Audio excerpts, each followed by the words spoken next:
Pasukan militan Hizbullah dari Lebanon terus melakukan operasinya terhadap posisi pendudukan Israel dan konsentrasi tentaranya di perbatasan dengan Palestina yang diduduki.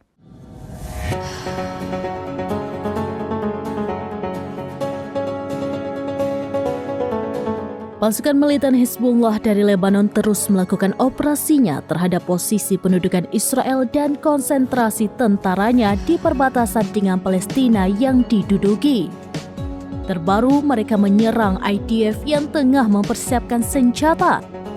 Perlawanan mengumumkan bahwa mujahidinnya telah menargetkan kelompok musuh yang menyiapkan penyergapan.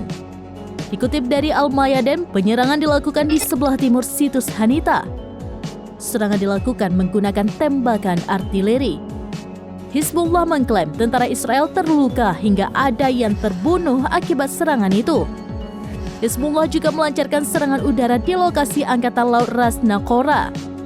Serangan itu juga tepat mengenai sasaran. Sejumlah situs juga turut menjadi target serangan dengan rudal Burkan.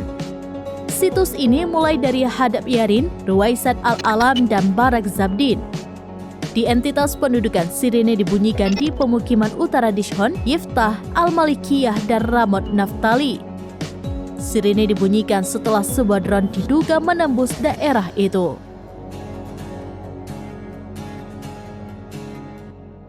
Demikian informasi terkini Syedaralun. Saksikan terus beragam informasi lainnya. Coba like dan share seluruh akun serambinews.com.